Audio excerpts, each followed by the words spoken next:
All right, Bucky, let's hand out some regular season awards here, and let's change up the categories a little bit. I'm gonna surprise you a little bit here. How about best rookie that's not on the Cowboys? No Dak Prescott and no Ezekiel. Those are the obvious ones. I'm going to go down to San Diego, and I'm going to point out Joey Bosa. Joey Bosa was terrific for the San Diego Chargers this year. I know he didn't get to camp on time, but this guy had 10.5 sacks, and he looked every bit as good as advertised coming off the edge. Phenomenal hand placement, great first step quickness, relentless motor. He is a natural. He's a guy that's going to be a perennial Pro Bowler off the edge. Despite missing 4 games, he finished second in the NFL in sacks per game. I love what Joey Bosa has already shown. I think he can be a big-time playmaker. Now, I'm going to ask the question, how about the best player who's not a household name?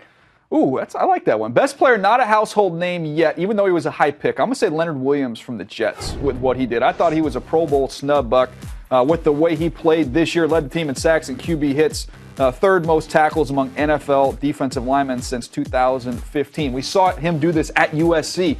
Lead that football team in tackles. Very active up and down the line of scrimmage, and he's developing his skills as a pass rusher. I think he's got a chance to be one of the great defensive linemen in the NFL. He's a name everybody needs to get familiar with.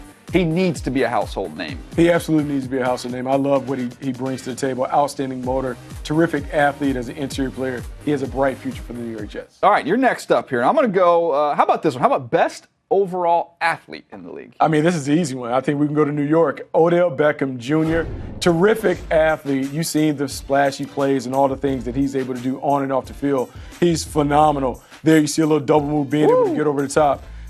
Look, 100 receptions, 1,300 yards, 10 touchdowns, has 6 receptions over 40 yards or more, tied for most in the National Football League. He's the second player in Giants history with 100 touchdowns, 100 receptions.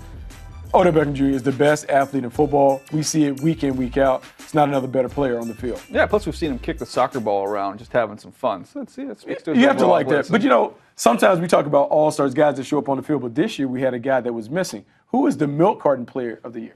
Well, the reason I'm going to go with this player is because I projected before the season started in my infinite wisdom that he would lead the league in sacks. Oh. Ziggy Ansah did not lead the league in sacks. He is my milk carton guy here. He's played a little bit better here at the end of the season, but 2 sacks on the season. Obviously the fewest of his career. Didn't record a sack until week 15.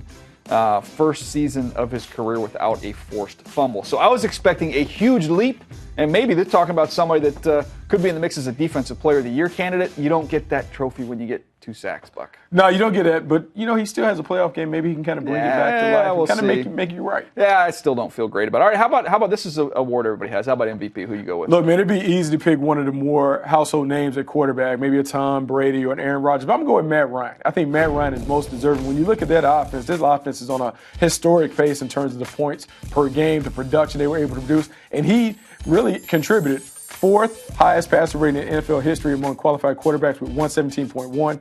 4th quarterback with 300 yards per game and a 115-plus passer rating. You have to like that. Averaged 33.8 points per game, the Atlanta Falcons did. Matt Ryan is my MVP. I know some people won't recognize it because the other guys are used to getting notoriety. Matt Ryan deserves to be the guy that gets the hardware. I like Matt Ryan. I can't argue with that on that selection, but I'm going to go with one of those blue bloods, tried and true. Tom Brady. It's so easy, that's an easy pick. Here's the thing. I think him and his head coach get penalized in award season because they're like boringly good. I mean, It's just we take them for granted. Let's not take for granted the fact he had the best TD interception ratio in the history of the league. 28 touchdowns and 2 picks coming off of a 4-game suspension, Bucky. 18 touchdowns, no picks on the road this season. He's been phenomenal. Right, look, Rob Gronkowski goes out of the lineup, no problem, 6-0, keeps the train rolling. He's been phenomenal. I think, look, if you got to go win a game tomorrow, we have this exact same supporting cast.